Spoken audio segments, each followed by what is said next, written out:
This podcast is brought to you by SeatGeek. Our friends over at SeatGeek are giving us a promo code of TBA Wrestling. That is TBA Wrestling for $20 off your first purchase. Enjoy the show.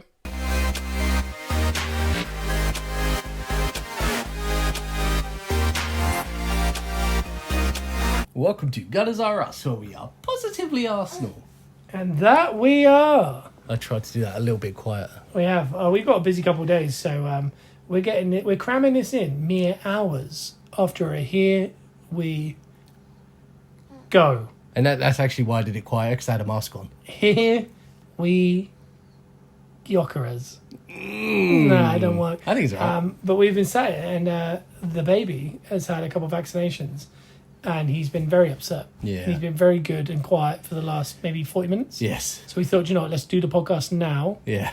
While we have the time. The minute that started, he's had a little bit of a go. Just as not a full go, just a little whine, and I just thought, you know, that's timing. I think he's just buzzing off that usual intro like everyone else does. Well, everyone's buzzing about it. That's what they do say.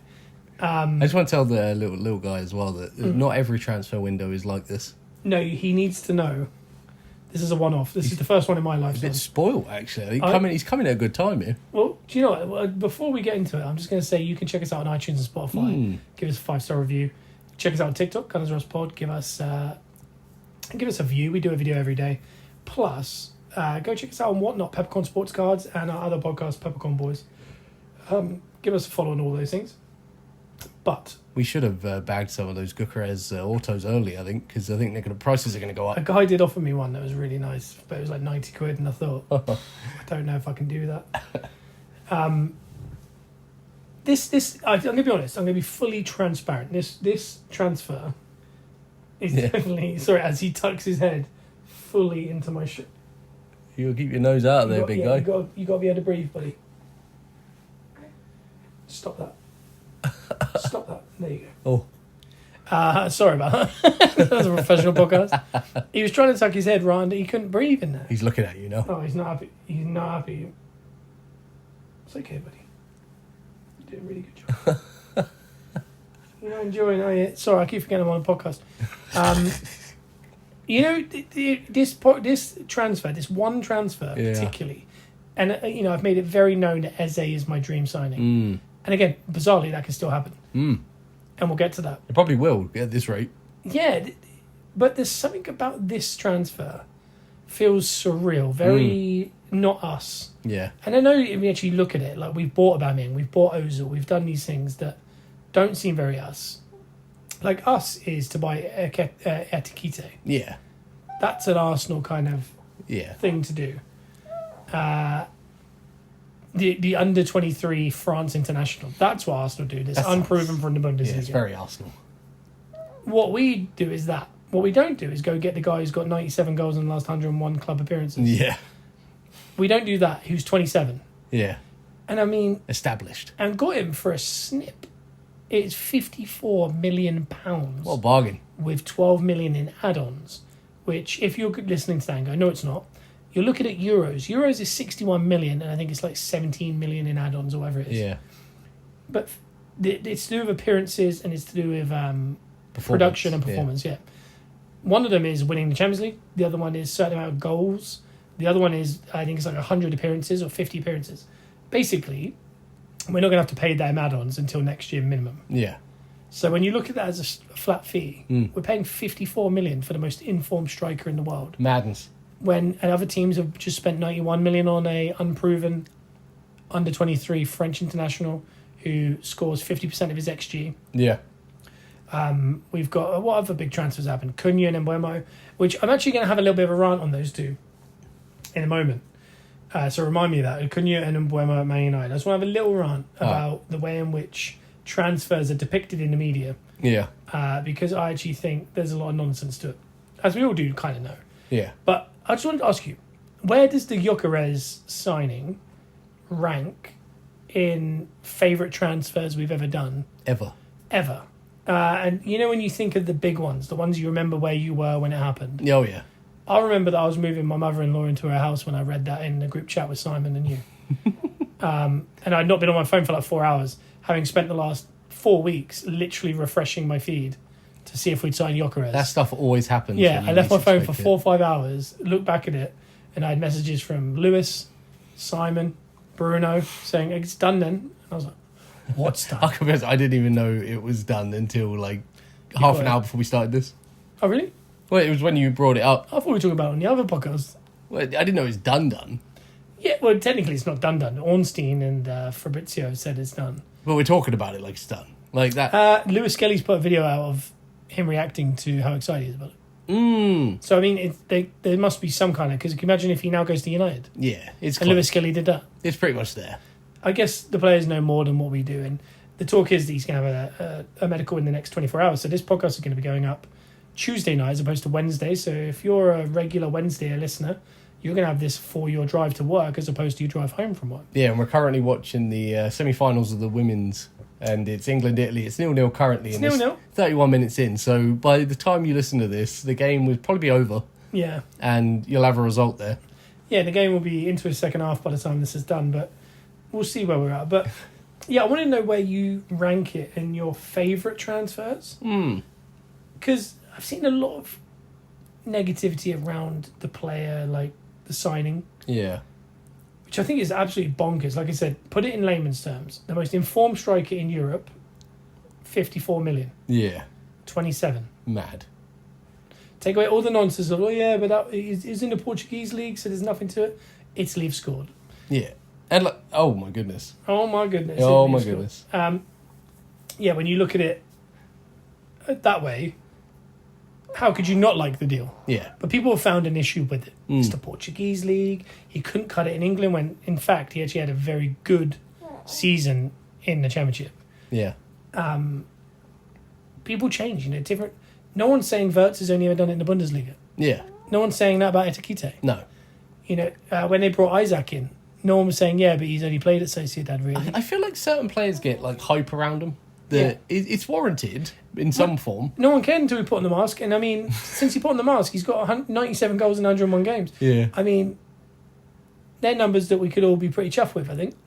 But no, I just want to know, where does it rank for you in those kind of those marquee signings we've done along the way that you kind of think back to? I think the ones that kind of stick out for me in recent years, number one being, well, this isn't my ranking, but the one that sticks out the most is the Ozil signing.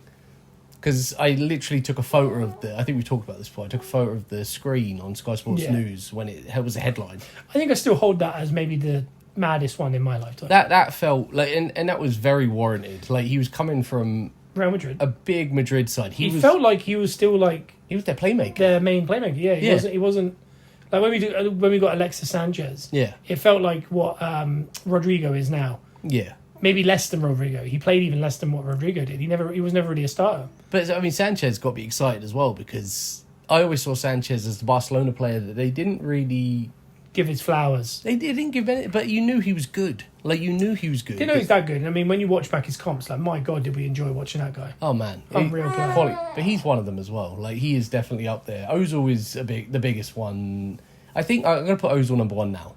I'm going to say that. Yeah, not necessarily my favourite, but I'm going to agree with you. I think it's the maddest one. It's the one I remember, and I don't know if it's because we spent so much of our lives selling our best players and buying players we didn't know. We weren't that club. Yeah, we're the team that bought the players no one knew. Yeah. Made them in the stars and then sold them. Yeah. We weren't the player that went out and just got Real Madrid's number 10. Which is kind of handy as an Arsenal player, because you can pinpoint the moments that you kind of go, oh, Arsenal are doing something here, because it doesn't happen that often.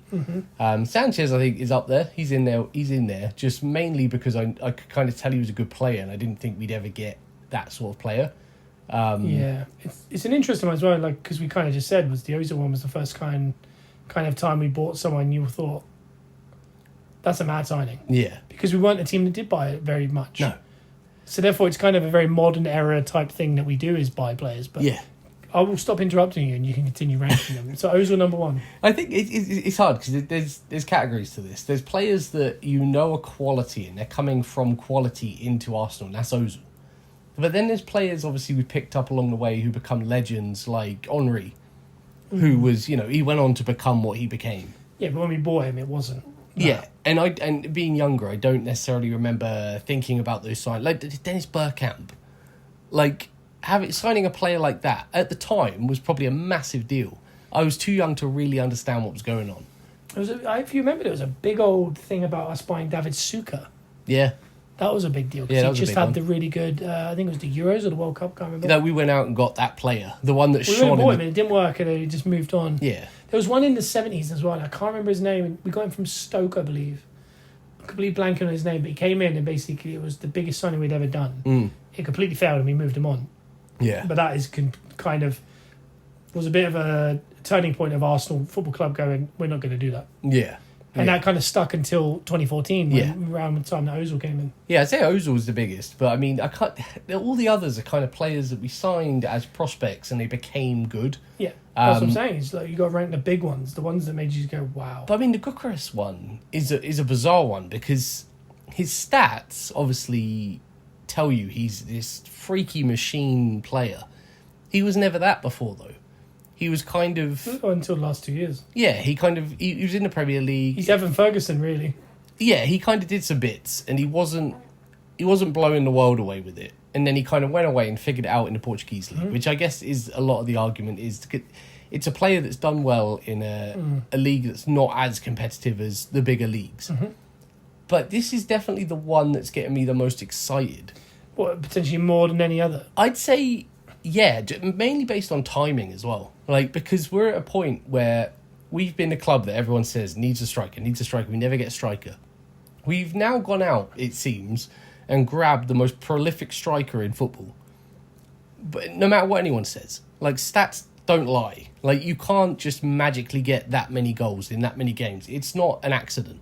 Like, especially over that long period. Yeah, it's not. It's not a thing. And obviously, we talk about players coming from the Bundesliga and stuff like that, and these machine-like players. Haaland was that. He was a player that could have... He was at Dortmund doing what he did. We all saw it. We all thought that guy's a freak. Get him in the Premier League. I want to see what that looks like. There's a chance he could have come to the Premier League, and it may not have worked. Like, because going from Bundesliga to Premier League is very different. Sticking him in that Man City team with all that pressure, it could have easily not worked. And it looked like it wasn't going to for it in the early days. It wasn't quite gelling. Then he went on and forced it.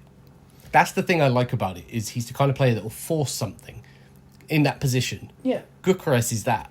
He's come from a league that's not the Premier League, like Haaland did with Dortmund. I know it's slightly more competitive than the Portuguese league. It's not it's not competitive across the board like the Premier League. Yeah, it's not far off each other because there is 2 or 3 very good teams and then the rest aren't. Yeah, there's nothing like the Premier League. The Premier League is its own island. Like, you can't compare any league to that. Until you've played in it. But Haaland could have been that. Haaland in Dortmund is where Gyökeres was with Sporting. Yeah, in the Champions League, scoring hat-tricks. Yeah, just what everyone watching on kind of going, that guy's a freak. I wonder if he could do it in the Premier League.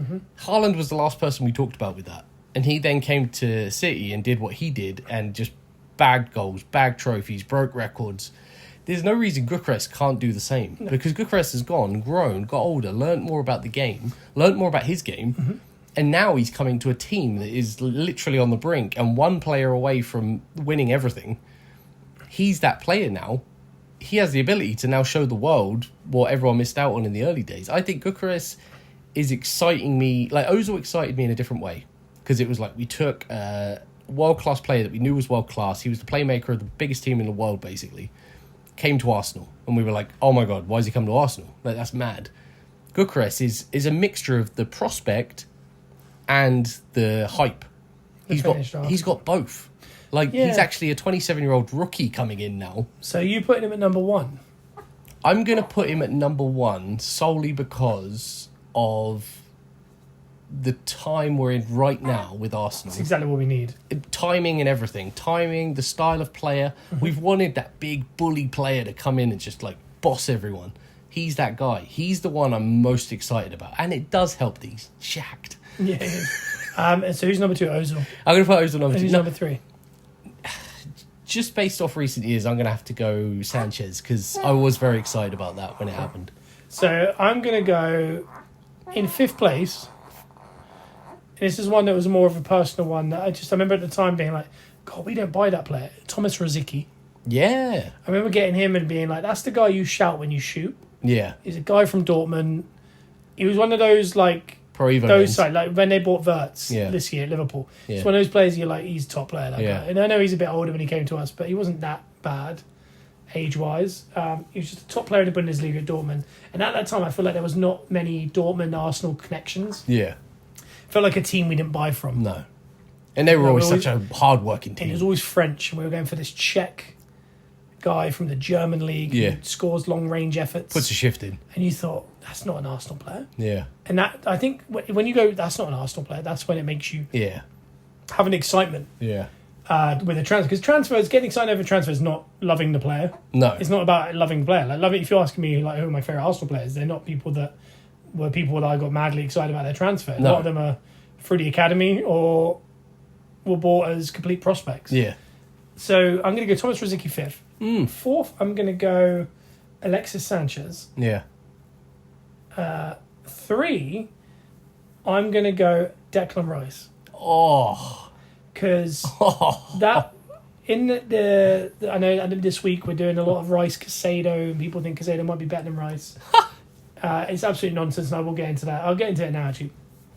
That argument is stupid. One, because they're both unbelievable football players. Yeah. And chances are, Arsenal fans are going to say Rice is better and Chelsea fans are going to say Casado's better. Yeah. I think, genuinely, as a football fan, if you think Casado's better than Rice, you're not watching football. Yeah. If you look at his stats, his interceptions are better, his tackles are more, distance covers slightly more, things like that. And everyone's going, he's better. Yeah. What we have to add to all this is Casado's played a season as a 6 in a midfield that allows the ball to progress through it. Yeah. So he has to recover a lot. Yeah. Declan Rice is now playing at a left 8, where he's playing box to box, and he's nipped in with 7 goals and 10 assists, including in the Champions League. And he's playing with a very secure 6 and a team that do not concede very often. Yeah. So guess what? His interceptions and tackles and distance covered are lower because we have the ball the whole time. Yeah. He doesn't have to But work. now as well. look at Casado's goals and assists, and they're not the same. But I wouldn't expect Casado to, because he's played the season as a complete lone 6, essentially. Yeah. I know Enzo helps, but he's a 6. Yeah. So it's complete chalk and cheese, I think. But I think if you just looked eyeball to eyeball, some players are just better than other players, Yeah. and it's not stat based. It's just eye test. Yeah. Rice, no one would want, if someone said, "Who do you want in your team?" You want both of them because they play in different positions. Yeah, you but want both of Rice them. is the guy. But anyway, that's a little side run. Rice is number 3 because I just remember that summer it was Rice or Casado or both. Yeah. And I remember us going, we can't do both, surely. And everyone going, who would you rather? And I was just, every year we both said it. Rice. Yeah. The future England captain that plays for West Ham, that's not the player we buy. Yeah. And he's too good. Yeah. And I can't imagine him being in that shirt. Yeah. Whereas now he's already an Arsenal legend. to He's an there extent. now. Yeah. So I love that signing. And also it's our biggest signing Yeah. of all time, And it should be. numbers wise. Number 2 is Ozil because... No, sorry. Number 1 is Gyokeres. This one has got me. But the Ozil one, I don't know what it is about that one. It was 42 million. It was the biggest one we'd ever done at the point. Yeah. It was the fact that, it was like right at the end of the transfer window. Just out of nowhere, we were just going to get Real Madrid starting number 10. Yeah. It made no sense. Yeah. Weird. And to this day, it doesn't make sense. And he loves Arsenal. And I don't know why. It's such a... The whole concept of it is so weird. Yeah. So I'm going to go him number 1, Gyokeres number 2. But that shows you my excitement level of the thing. And people might go, yeah, but he's never going to be what Rice and Sanchez or Rosicky even were to the team. I don't know yet. This is completely based on excitement level of, I can't believe that guy's going to wear an Arsenal shirt. Yeah. And it's not because he's already a legend. It's not like we're buying Haaland. Like if we bought Haaland, I'd be like, this is not what we do. Yeah. Not now, but I mean even when he was at Dortmund. Because there was more hype about him than Yeah. Gyokeres. But I mean his numbers are the same. He's just slightly older. That's the thing about Gyokeres. There's no... The hype isn't there. Like, there's Yeah. no hype, but he's doing what Haaland was doing. Well, that's the problem is when, people forget about this as well. When we bought Ozil, no one said, yeah, but can he do it in the Premier League? They were No. like, he's like the best 10 in the world. Yeah. Like Wirtz at the minute. He's the best 10 in the world. Like Liverpool have gone and got the best 10. Yeah. But no one goes, it's the German league. Or Yeah. it's the Spanish league. There's only a couple of good teams. Yeah. But for this one, it's... but the reason we knew that people like Bellingham, before he went to Madrid from Dortmund, the reason we knew Haaland, all these players were good, was because they did it in Champions League before they even moved. Champions League's a good And the test. Champions League is where you put the cat amongst the pigeons, Yeah. and you go, yeah, they can hang.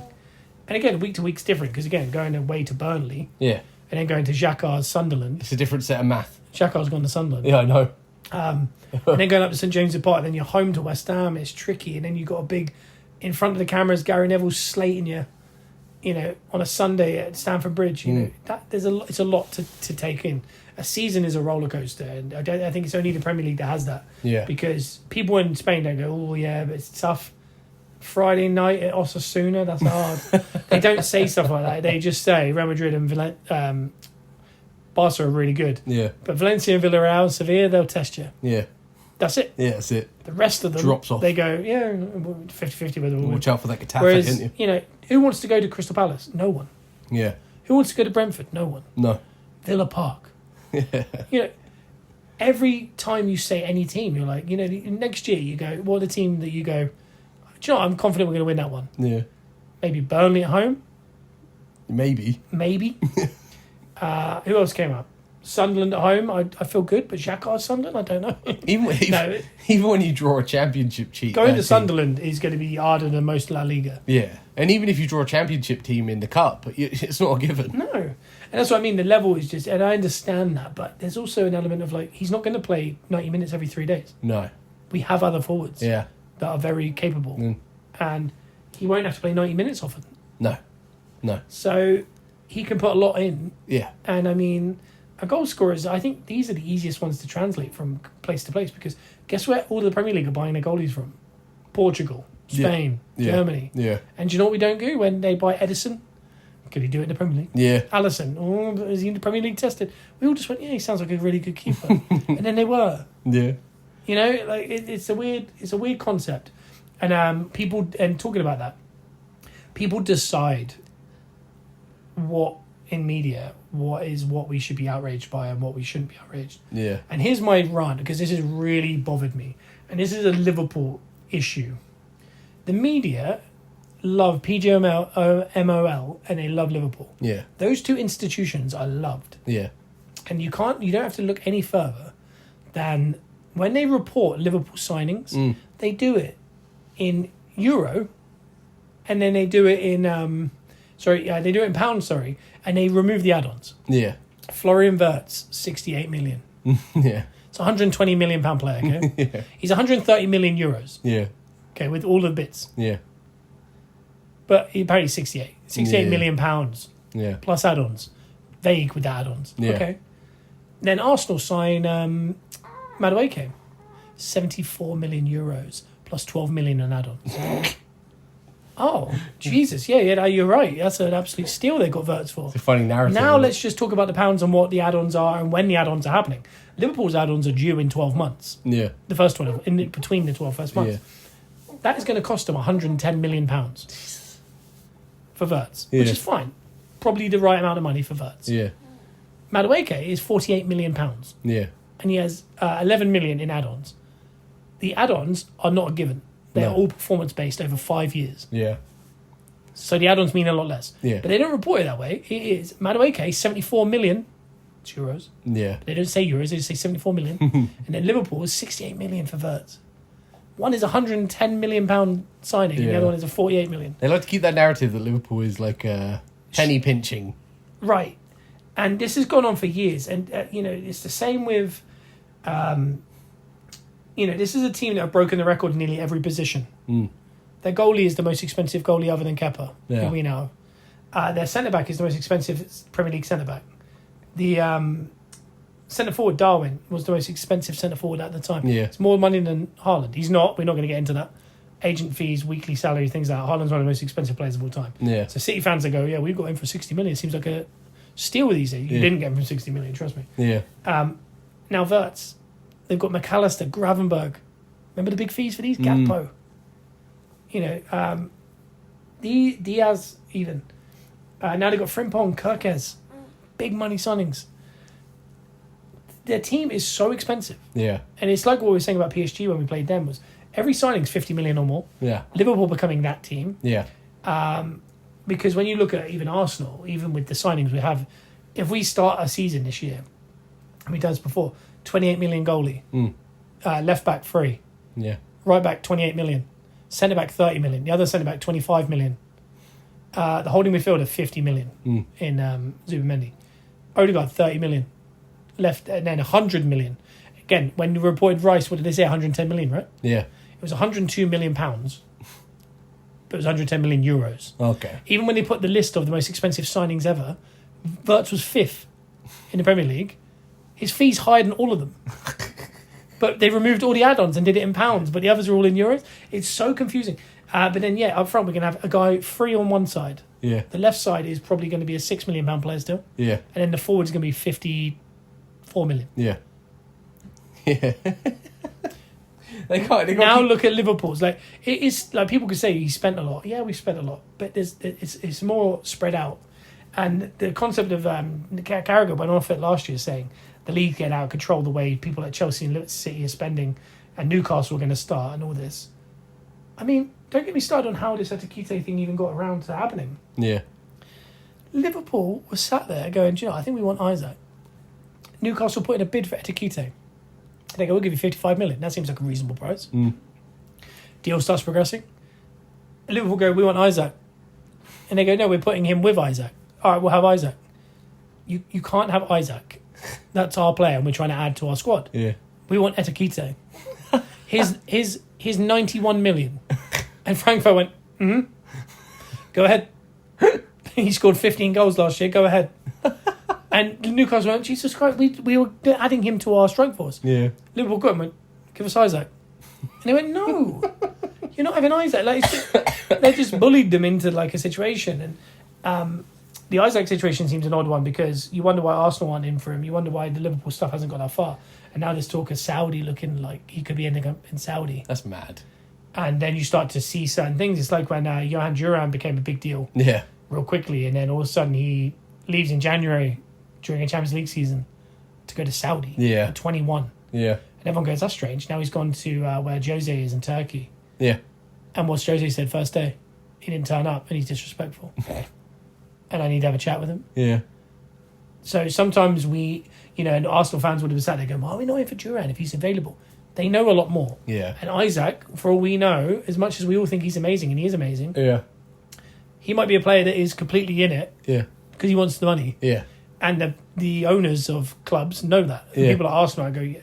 Like we were talking about Tony, and then he went to Saudi, and you're Yeah. like, oh, that's why he didn't do it. Osman wanted Saudi and ended up in Turkey. He's ended up actually going full-time to Turkey, not going to Saudi. Yeah. So he's kind of almost fallen in love back again with European football. Yeah. But sometimes I think they know a lot more than we know. And what did Gyokeres do? He had deals there. Sesko's eyeing up a Saudi deal. Oh my goodness. Do you know what I mean? Sometimes players are just in it to be like, I've got to make some money and we've got to get out. Yeah.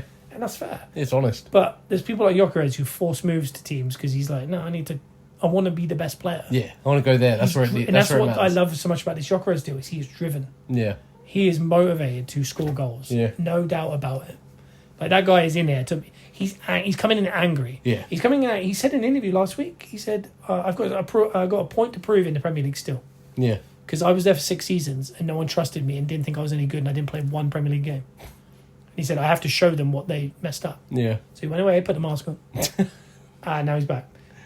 So we're not just getting a really informed forward, we're getting a motivated, angry, Yeah. Perfect. informed It's forward. timing.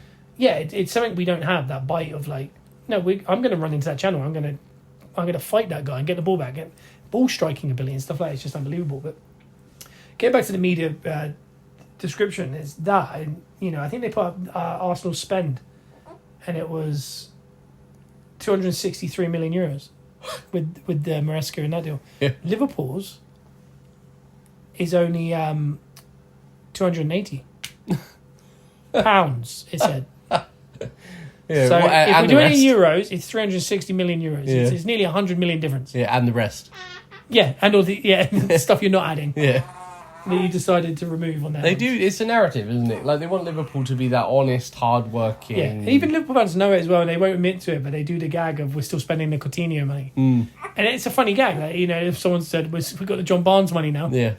and stuff like that, and it's a funny gag, and it is like, but it's funny that they can't see how nicely treated they are. They are the working man's team, the real proper history team. Yeah. They do everything by the book, but no one spends more than them. Yeah. And they spend a lot of money, but their squad is still so thin. Yeah. Like they're getting rid of Chiesa, who's been left off their preseason, and they're replacing him with Etikite, let's say, space-wise in the squad. They're removing Darwin.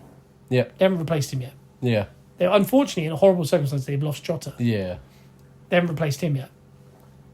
So if they don't buy anyone, they were short last year. Yeah. They just got lucky with injuries. Yeah. Injuries is a big one. They've added Wirtz to that midfield, but they also want to move on Harvey Elliott. Yeah, but like you said earlier, they're adding Wirtz to that midfield Yeah. in a setup that doesn't match what he does. They've added Kirkes and Frimpong, but Trent left. Konate's leaving. Yeah. You know, when you look at it, you're like, they need 5 or 6 players really to They compete. spent a lot of money and they're very sparse. Yeah, like the squad size is small, but the players are condensed to 50, 60 million pound players across the board almost. Yeah. A couple more things that have happened in the last week as well. When Aries signed his new deal. Yep. No big announcement, but when it all broke, Arsenal put up a big highlight reel of when Aries' best moments. Yeah. I think that it's a real, like we were talking last year, there's a content issue. Yeah. For example, Gyokeres, everyone's going to be talking about Gyokeres tomorrow. Chances are Arsenal are going to probably put out the Maresca stuff. Yeah. I definitely don't say his name right yet, but Yeah. he's going out with the squad tomorrow. Well, he's currently in transit now to go and meet them out in, I think they're in Singapore first and then go to Hong Kong. It looks like Gyokeres isn't going to meet him till Hong Kong. But Maresca is joining them. Yep. The other part of the pre-season... buddy. The other part of the preseason is outgoings. Yeah. We haven't quite figured out exactly who's going. We were just talking right before the podcast, so I sometimes forget what we spoke about on the air and what not on the air. But I actually think that the plan is to build the squad. Yeah. Because if you think about it, we had to lose Partey and Jorginho, and we had to lose Neto Yep. and Sterling. Yeah. So we missed 2 holding midfielders, a winger, and a sub goalie. Yeah. That left. That if you replace those 4 now, Yeah. the squad is the same size as it was last year. Yeah. Might be better quality because the players we're bringing in might be better, Yeah. but it's the same exact amount of players in the squad, and we were short last year. Yeah. What did we do? Jorginho and Partey was replaced with Norgard and Zubimendi. Yeah. Neto was replaced by Kepa. Mhm. Sterling was replaced by Madueke. Yeah. All upgrades. All upgrades, but the squad size is the exact same size. Same spots filled, yeah. Right. The people we're probably going to sell are... Tavares is gone. But Sambi, Yep. Vieira, Nelson. Yeah. None of them were with the team last year. No. So those outgoings are not going to affect Fine. the team. It's fine. Right. Jesus is injured until Christmas. Mhm. So as far as squad size-wise, we added Maresca. Probably going to lose Zinchenko. Squad size still the exact same size. Yeah. We've added Gyokeres. That's the first player, unless that means we lose Trossard. But if we do, we are literally player to player wise the exact same size as we were last year. So we've essentially ended up in the same place where everyone said we need a striker. Maybe improved in certain situations, but the big issue last year, and I think our biggest issue other than the striker, was depth. Yeah. Arteta said this week, before the Gyokeres signing, he said, we're light. He said this last year, by the way, and then went and got Sterling. Yeah. But what I mean is, even with getting Sterling, we're still at the same squad size, right? Right this second, we're actually a player down Yeah. from last year. Yeah. So that's the one thing I worry about. And I think there is a chance that we're actually not going to sell anyone of any note. I think it'd be Zinchenko, Vieira, Sambi, Nelson. And like I said, a few of the other players. I didn't include Tierney, but Tierney's gone away. He'd already got an assist for Celtic against Newcastle. Yeah. I think the chances are that we sell Zinchenko from our first team and then we add Eze. Yeah. Yeah. And then you're 2 players up on last year and also massively improving our attack. Maintain and build. Yeah, if anything, we've improved our defence and attack. Yeah. And our defence was phenomenal last season. So, and the people, I think a lot of the word inside Arsenal is they can't believe they've got Maresca for 30 million. Yeah. Because he does seem like he's the new Saliba level guy. Yeah. Everyone's going to be like, ooh, now. Like, how did that happen? Because we got Saliba for 30 million. Yeah, mad. It's a new Emery signing as well. And he went back on loan for 2 years. Yeah. But this Maresca one, yeah, he seems to be the next man up. But it'd be interesting, yeah, that squad size. And I think there's a chance that they might take a hit because there's been reports that Arteta has spoken to the owners and said, we need to take a financial hit for a year because we need to really take this to the next level. Which could mean, like I said, we get rid of those loan players and Zinchenko and we bring in Eze on top of what we've already done. Yeah. And we have a proper go at winning as much as we can. I think if we're going to do it, it's now. And all of a sudden, next summer, you might see some sales that we don't want to sell. Yeah. You might see, Havertz, Trossard, Martinelli, Jesus, Saliba. 2 or 3 or 4 of them, Saliba. Yeah. There might be something like that in there, and you think the plan currently is that if Maresca gets good enough, people will be able to deal with it. Yeah. We could even have a Ramsdale situation with Raya. Yeah, we don't know exactly. I doubt it because I think Saliba might be generational, but it could be. And Havertz, I think if he goes back to the Bundesliga next year, what if he is Madrid's guy to replace Kane? Yeah. When Kane moves on eventually. Yeah. Because he's German. He is a very good centre forward. Yeah. Do they play 70, 80 million? Maybe. Yeah. And then you sell him and you sell Trossard for 20 million to Saudi. I think his deal's up next year, though, which is the worry with... I think there's a chance Trossard does go and Zinchenko goes and Eze comes in. The problem with that is Numbers. if Eze comes in and Zinchenko and Trossard go out as well as we are 1 player up on last year. Yeah. So we are improving in the sense that it's 1 player more. And it's the one player we needed. Yeah, and also there's some other things that have happened. Like at the start of last season, we didn't know Lewis Skelly was going to be a starter. No. So now we have a starter from the get-go. Yeah. From the start of last season, for example, Moreno was injured. Calafiori was injured. Yeah. Jorginho, to an extent, was a bit of a passenger because he couldn't play many games. Sterling, we realised pretty early, can't play many games. Tierney wasn't going to be fit most of the season. Yeah. So the squad looked even thinner because a lot of these players couldn't play. Yeah. Or they were passengers. Whereas the benefit is, even if we bring in, like we lose Zinchenko and we lose Trossard, we bring in Eze, Maresca, Gyokeres, Zubamendi, Norgard, Kepa, and Madueke. All of those, there's no passengers in that squad. Like I said, we look at the Man United first day. You could be looking at Zubamendi, Rice, Odegaard, sat behind Saka, Madueke, and Gyokeres. Yeah. And at the back is Lewis Skelly, Timber, Saliba, Gabriel, Raya, for example. Yeah. The bench will read Kepa, Calafiori, Kivior, Ben White. This is without Maresca in the side. Norgard, Moreno, Havertz, Martinelli, Eze. It's so strong. Yeah, add Maresca to that. Yeah. That's 10 more players. Yeah. And there was one more, Jesus, when he's fit. That's 11 more players. That's a whole another 11. Yeah. You could put a Carabao Cup team of that together. Quality. Like if Ben White and Calafiori are centre-backs either side of Kivior and Maresca with Kepa behind, and it was Norgard with Moreno and Havertz ahead of him. Yeah. And then up front was Jesus, Martinelli and Eze. Yeah. I feel pretty It's good against most fantastic, teams. yeah. Yeah, I feel pretty good against most teams. That's what I mean. There's an element of that I think that's the difference is It's the quality. squad over size numbers, might only yeah. improve by 1, Yeah. and it has to improve by at least 1. Yeah. We can't lose numbers. No. It was too thin. But the quality of the... Quality over quantity. I think last year we had 20... I think our squad was legit like 22, Yeah. but we didn't trust about 7 of them. Yeah. The I options think weren't next great. year there's a chance we could have 22 and we like all 22. Yeah. And that's where you need to be. Yeah. But the only problem with that is you can't have many years doing that because top players don't... Like if Havertz ends up being the backup, he's not going to stay for long. Yeah. Players want to move on. Yeah, Jesus can't be backup for that long. Unless, I mean... They buy into it and if we spread out as much as we can. Yeah, I mean, the big clubs do that. Like, the big clubs do have quality options coming off the bench for a number of years if they're winning everything. You have to win everything to make those players see the point in being an option. It's rotation. Well, that's the thing is the big thing we need to remember as well is like if the last day of the season, if you'd spoken to an Arsenal fan, what would have all gone? Need a little bit more depth and we need a centre forward, please. Yeah. That's what we would have done. Yeah. Again, there's business that had to get done because of based on like contracts ending and stuff. They've done that. Yeah. But now condense it back. And also another thing that people might have said is, can we have a backup for Saka? Yeah. Can we have Saka not playing every 3 days? Yeah, because he's bad. So what do they do? Go get his actual England backup. Yeah. 23. Yeah. One of the most exciting forward players in the world, really, or Yeah. England. And everyone's like, ugh. It's like, everyone's like, yeah, but he's going to start. Well, if he starts, it's probably because he's doing really well. Yeah. Do you know what I mean? Like, You got to trust the process. if he doesn't play very well for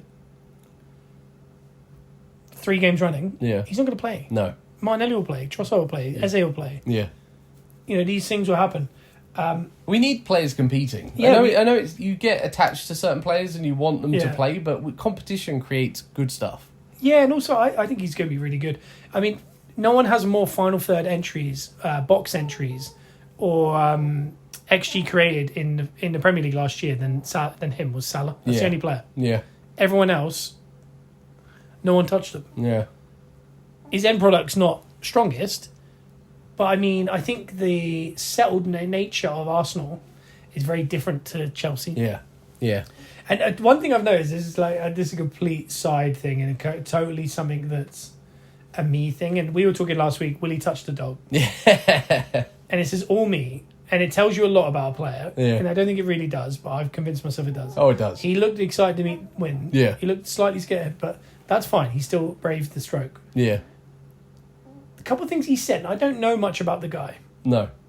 Made me interested. And I was talking about Zubimendi and the type of guy he is. Yeah. I was talking about Norgard and the way he reacted in the car. It makes you really like him. And remember I said, like, I can't... Madueke and Gyokeres are the 2 players that I just can't... I can't see them stroke and win. Yeah. And it's not about stroke and win. It's more than that. It's smiling, talking to Arteta. And these players seem like... I'm not going to say problems. I don't think they're problems. But they seem like the type that aren't going to cry when they see the kid like Norgard did. Yeah. But then I watch Madueke's behind the scenes. And he's like... It's really good. He's not speaking the same as Norgard about the shirt. But he loves it. He can't believe it's on. Yeah. So at one point he says, I've got goosebumps looking at it. Yeah, yeah. He said, I can't wait to put this on. I'm going to put it on as soon as we get there. That's odd. He's so excited. Yeah, that's really strange for a guy who's played for Chelsea and Tottenham in his life. And something he talked about in there was, I'm home, Yeah. but saying, my mum and dad are going to be so chuffed I'm home and in the house again. That was one of the comments he said. And I thought, in the home again, then you forget, like, this is a 23-year-old. Yeah. His family live in North London. That's why he played for Spurs. Yeah. And you go, I wonder if this is a complete bro science. Yeah. And the other thing I noticed was he's very close friends with Timber. Yeah. And we like to refer to Timber around these parts as Reverend Timber, Oh, yeah. right? He'll bless you. He will bless you. He'll give us a Bible passage before every game. And I've started to notice that every player that comes, we joke that he's sat on that bike. Yeah. I think he might be blessing these guys. Because the one thing I like about my athletes is I want them to be so into Christianity. Oh, man. Or any religion, really. But, Yeah. like, do you know what I mean? I want them to have a higher belief. Yeah. Because there is something going on at Arsenal. There is a Bible study. Yeah. Something is going on. It's church. Because Saka has always been a religious guy, Yeah. right? Yeah. He's God's child. God's child. He's now wearing bracelets saying, like, if God doesn't do it, no one does, or something. Like, he's wearing all these things. Who's he hanging out with outside of football at the minute? Timber. He's going to tennis with Timber. They were showing him walking around Singapore yesterday. Who was he walking with? Timber. Okay. Lewis Skelly, what did he say the other day? He said, God is great. God is beautiful. Okay. Yeah. I've not heard him say that before. He might be a religious man the whole time. Madueke, people have down as a bit of a problem at Chelsea. You know, kind of parties a lot, does these things. I mean, he was at Wireless literally the day after he signed for us. Yeah. But he brought up God. Wait, it was in the book he wrote in the... Yeah. Yeah. God is great, right? Yeah. Who was the first person he spoke to at Arsenal that he said, who spoke glowingly about it? Timber. Timber. And I'm sure the only connection I can think of is he played at PSV and Timber played at Ajax. Yeah. They're both in Holland at the same time. Yeah. I mean, he played for different clubs. I mean, do you know what I mean? Like, like a West Ham player and a Brentford player don't hang out all the time. Yeah. Like, it doesn't just happen like that. Yeah. Especially different nationalities. Yeah. And I thought, Timber's gone and got his Christianity hooks into him. Yeah, he has. And I thought, I think he's got a Bible study. And I've noticed, and like Madueke, they're going, oh, he's a problem. He goes out a lot, blah, blah, blah. We've got him in there, stroking the dog, saying God is great, saying Timber's my leader. He didn't say that part. And do you know what I mean? And he's saying, like, my mum and dad are so happy to have me in the home again and stuff. Yeah. So Timber's going, you're out of control. You need to be saved. And I don't know if there's some kind of cult going on We're at Arsenal. saving people. There's a dog-based cult. There is. Potentially. Yeah. But there's a lot of God going on. I'm here for and it. I mean, I'm starting to think maybe God is good. Because when Eric said it last week, he signed a new deal. And that's why people think Eze's coming. Because what does he do? He releases that shirt. He pulls that shirt off. And what does it say? God is great. And what did he do last week, Jane? He got married. Arteta can sense someone's just got married and he tries to sign all of them. They're making a believer out of me. Mate, There is something going on. I mean, I've been saying it for years. We used to do the pre-season trips up to the Emirates. I'd literally do a tour on my own sometimes and sit on the bench and just stare at the pitch. I called it church. Timber won't like you calling that church, but So, he definitely want to take you. Maybe to it a has church. been church the whole time. Maybe it has. Something's going on with Timber. Timber is Reverend Timber. I know online people call him Reverend Timber already. Yeah. But there is something going on with these signings, and I can't imagine Gyokeres is going to go along with it. But, I mean, because that guy wants to be Bane. So there might be a slight issue. But if I tell you this, if Gyokeres signs that book next week, Yeah. and he does the hand, and they're like, could you do the hand? He's like, ha. And then he goes, what do you write in the book? And he goes, God is great. And then when they walk in, they go, have you spoken to any of the boys? Because he, remember this, Madueke, we knew, he says, oh, I'm friends with Big Deck. Yeah. You know, Saka, Lewis Skelly. He's naming them all. And then he goes, and Timber. And that felt a little bit out of context, didn't it? He named just the English guys and then the random Dutch guy. If Gyokeres, who, by the way, knows no one in that team, Yeah. there is not one... I don't think you could connect one thing. Him and Odegaard are both blonde. Yeah. There's no connection. If he says, have you spoken to anyone at the club? Because Berta seems to ask everyone that. Yeah. If he says Timber, Yeah. it's official. Something's happening. Something's going on. Timber's recruiting people to his church. Nice. Something is going How on. can I join? Yeah, I've gone completely off on a tangent, and people listening might be like, what is he talking about? That tangent was But I unreal. mean, there's elements of proof there, right? Yeah. And the Eze signing would be even more, because he might be the most Christian player in the league. Yeah. I mean, next year we're going to have, like, Bible study celebrations or something. Like, everyone's going to take their shirt off to... And then Gyokeres will take his off, and he's just screaming with a mask on. But I don't know. Just keep your eyes peeled. Maybe Timber will see Gyokeres as the challenge. Like, he's the bad boy. We want to see if we can harness him. Yeah, maybe. Maybe they'll be scared of him. I don't know, but either way, I wonder if he says anything like that, because I don't know much about Gyokeres, but I've watched a couple of docs on him. Yeah. He doesn't scream the most super religious guy I've ever met. If he says God is good in that book, and or mentions Timber at any point, something is going on. I'm here for it. And maybe that's why Sesko wasn't coming, because maybe they said, could you talk to Timber? And he said no. He said, we're out. Because maybe Timber's, people say, like, an Arsenal call, it's different. Yeah. Last few years, for whatever reason, Zubimendi, Arteta brought it up this week, turned down a lot of massive offers. Yeah. Real Madrid, Barcelona, Man City, Liverpool, all wanted him. Came to Arsenal. Why? Timber. Because he went, I don't want to leave that part of the country. And Timber rang him and said, you don't have to worry about where you are, because God is with you everywhere. And he came. And God spelled backwards is dog. I think we're onto something. I'm just saying, there's a chance something's going on at Arsenal. Doesn't explain why we keep coming second, but maybe we are officially onto something. How have England not scored in this game? It's still 1-0 down, by the way. Come so close. Every time I look up, they've nearly scored. They're just in the other team. They're in Italy's box the whole game. Give me an exciting end to the game. Oh, it's so frustrating if they lose this. Or I guess if you're listening to this afterwards, it may not have been an exciting end to the game. It might We'll not, see. yeah. We'll see how that goes. But that's, yeah. So anyway, I went off on a massive tangent about... Is that the name of the pod? God spelled backwards is dog. I think I might have to put Gyokeres in the title just to get the yeah. listeners. But maybe. We tend to have some funky names. Last week was... They're not clocking that we're standing on business. Yeah, we are. And I just spammed that in a different podcast as well. They're not gyoking. But They're not gyoking that we're standing on business. Gyoking. They're not gyoking. What number do you think he's going to be?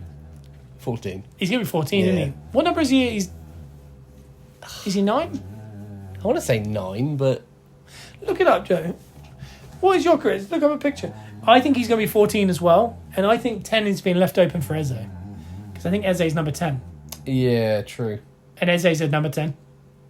Let me see. Like, Eze is at number 10 in the team. Does make sense. That does look right.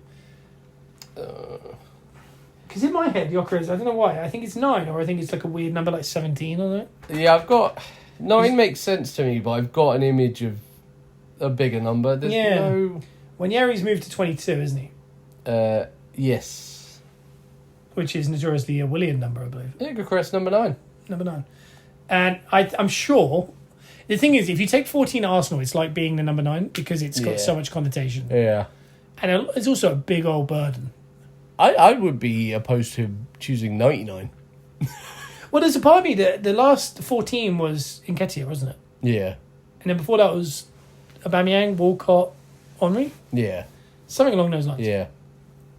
Nketiah, by the way, taking that is a big deal. Yeah, he took a lot on there. But I think Jesus wanted 14. Yeah. So I wonder if Gyökeres might be 9 and Jesus changes to 14. That's true. Yeah. Because Gyökeres might be just he's a number 9, isn't he? Yeah, 100%. He's about as number 9 gets. Yeah, so I wonder. There's an element of...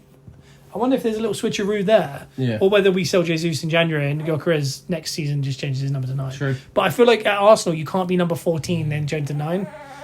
Like, if his plan is...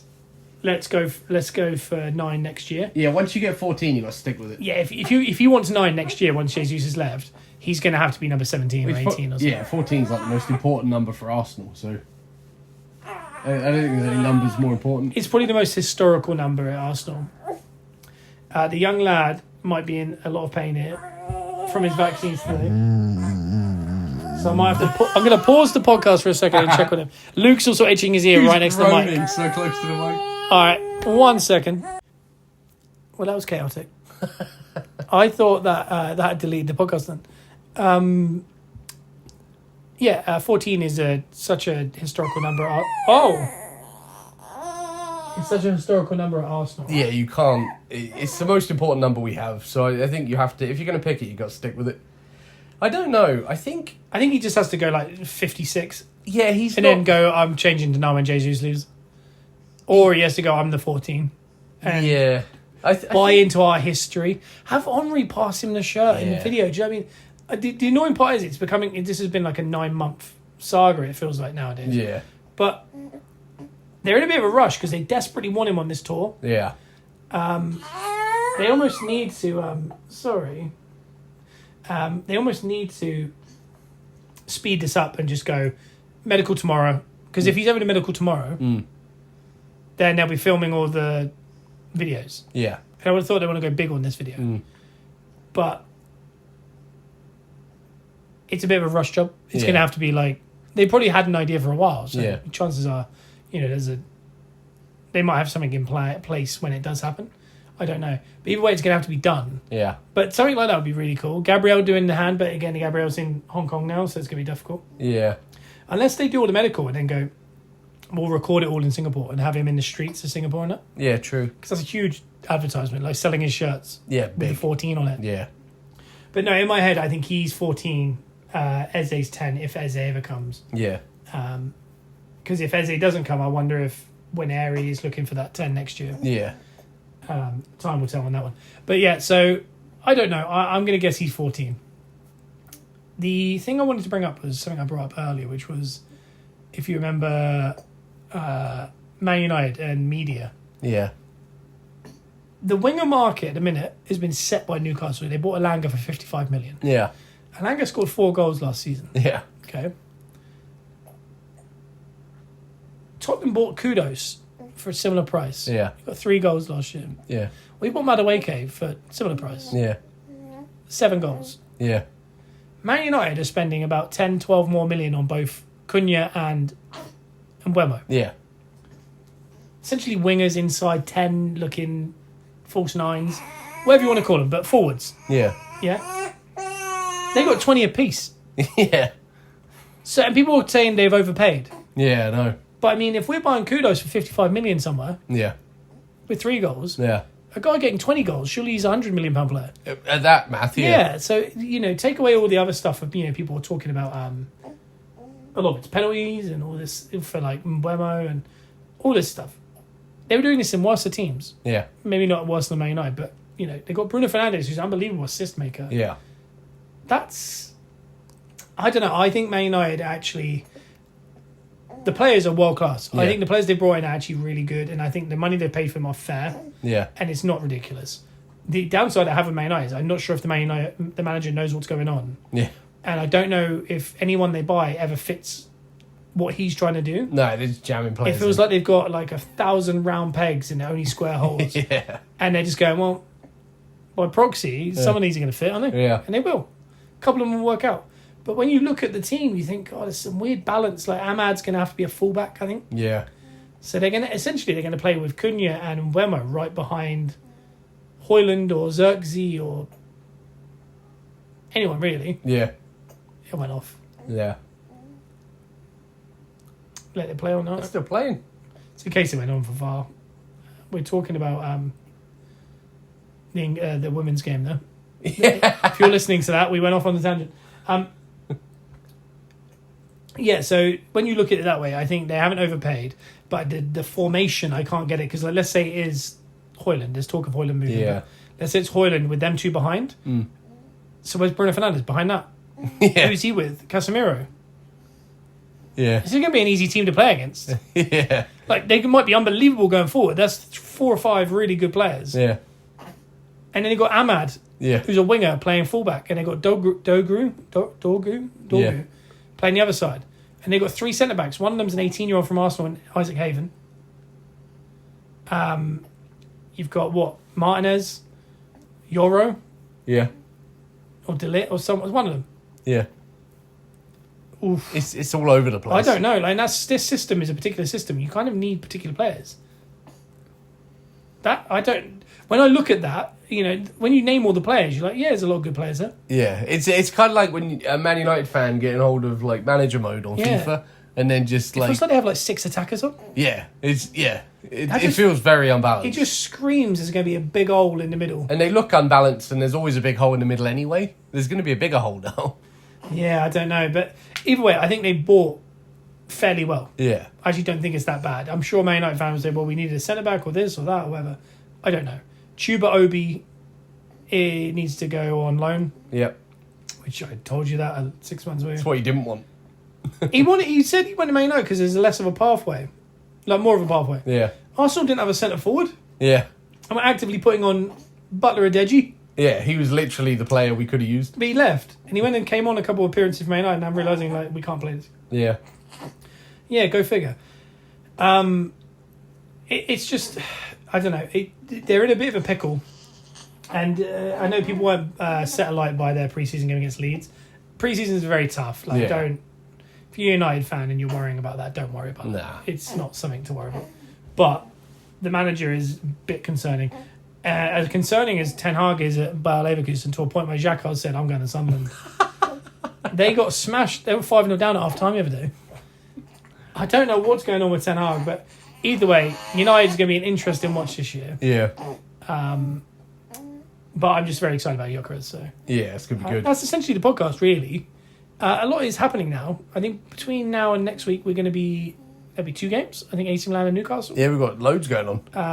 Gyokeres should be announced. Should be, Maresca should be announced. Maybe there's more talk of Eze. Yeah, I think that might be when we get back to London. Maybe that will start, and maybe a couple outgoings will prompt us to go yeah. for him. It's gonna be a big week. It's going to be a big week. So, We're cooking. We're on the downhill slope well, to this the is new it now. league. Yeah, this is like every week's going to get closer and closer to the Premier League. So This is it. Don't get scared now. it is hilarious that Gyokeres' first game with us, competitively, is at Man United after all this stuff. Yeah. Amarin and Yeah. my word. Anyway, we will be back next week. Check us out, Gunners Rust Pod on TikTok. Give us a 5-star review here on iTunes or Spotify. Let your friends know about it, and go check out Peppercorn Boys on YouTube, iTunes, Spotify, everywhere you get podcasts. Just a comedy podcast with us two and Bruno. The other one is Whatnot. You get £10 credit. Go underneath this video and click the link.